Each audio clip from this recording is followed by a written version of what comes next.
On the evening of March 10th, 2026, the digital landscape of North American diplomacy shifted on the axis of a single social media post. The President of the United States, utilizing his primary communication channel, Truth Social, released a statement regarding environmental cooperation in the Great Lakes region. The post initially appeared routine, discussing the threat of invasive Asian carp with Michigan Governor Gretchen Whitmer. However, as the list of participating American state leaders expanded, a 14th name was added with calculated nonchalance: Mark Carney. The president didn't refer to him as the prime minister of a G7 partner or the leader of a sovereign nation of 40 million people. Instead, he utilized a two-word phrase that bypassed standard diplomatic protocol entirely: future governor of Canada. This wasn't an isolated linguistic slip or a casual jab buried in a paragraph about invasive fish. It was a strategic depth charge. By embedding a denial of Canadian sovereignty within a mundane environmental update, the White House signaled a worldview where Canada is not a neighbor,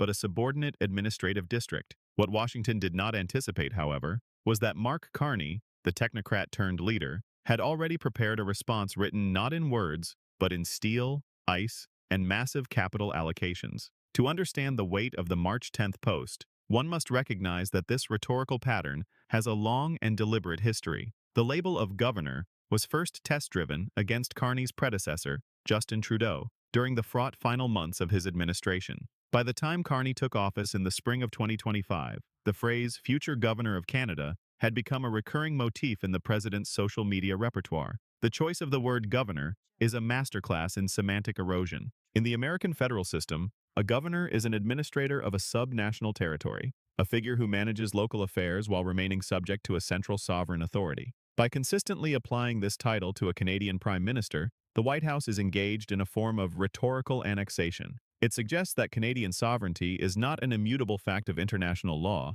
but a temporary, inconvenient administrative arrangement that is destined to be normalized into the American fold. This framing set the tone for the 2025 to 2026 period. It accompanied the imposition of universal 25% tariffs and the open suggestion that Canada should simply become the 51st state in what the president described as a wonderful marriage. Each post served as a psychological stress test, designed to see if the Canadian leadership would capitulate to the framing or find a way to break it. The 2025 Canadian federal election was, in every practical sense, a national referendum on the governor narrative. Mark Carney, a former governor of the Bank of England and the Bank of Canada with no prior elective history, won his mandate on a platform of strategic resistance. His campaign slogan, "Elbows Up," was more than a hockey metaphor. It was a policy declaration. Carney's victory signaled that 40 million Canadians had rejected the administrative future proposed by Washington. They chose a leader whose primary task was to re-establish the physical and economic boundaries of the nation.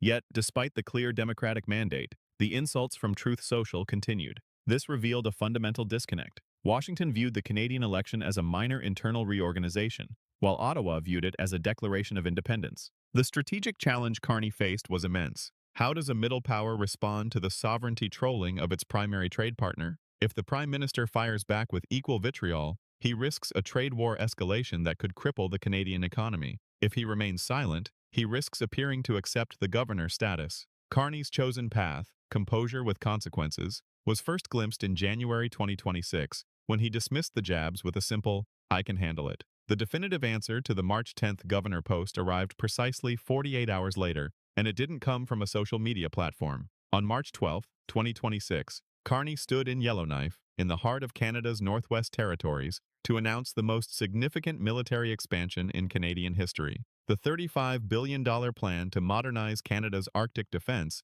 is the physical rebuttal to the governor label. The investment includes forward operating locations, upgrading facilities in Yellowknife, Inuvik, Iqaluit, and Goose Bay, strategic autonomy, establishing 6 new operational support hubs across the high Arctic. The Independent Defense Clause, the most quoted line of the announcement, stated that this investment would enable Canada to defend the Arctic without the help of allies. This is the Carney Doctrine in action. While the president was implying that Canada is a future American territory, Carney was building the capacity to defend that territory independently. You do not build a $35 billion independent Arctic defense grid for a country you intend to manage as a provincial governor. The contrast between the Truth Social post and the Yellowknife Declaration provided a clear map of the two leaders' competing visions for the continent. On March 26, 2026, A second pillar of the Canadian response was cemented. NATO officially confirmed that for the first time since the fall of the Berlin Wall, Canada had met the 2% of GDP defense spending benchmark. This was a calculated move to strip the White House of its primary rhetorical weapon. For years, American pressure on Canada was justified by the defense freerider narrative. By meeting the target, and doing so while expanding the Arctic footprint, Carney effectively neutralized the governor framing. He demonstrated that Canada is not an administrative ward of the American security umbrella, but a fully participating sovereign contributor to global stability. NATO Secretary General Mark Rutte's subsequent statement that Canada is back as a pivotal leader was more than a compliment. It was a diplomatic recognition of Carney's status as a peer, not a subordinate. Despite the public friction, the relationship between Trump and Carney contains an unexpected layer of personal warmth. At the October 2025 Summit for Peace, a telling exchange occurred. After the president mistakenly referred to Carney as the President of Canada, Carney approached him and quipped that he was glad to have been upgraded. The president's response, "At least I didn't say governor," confirmed a critical detail. The rhetoric is not accidental. This exchange proves that the governor language is a conscious,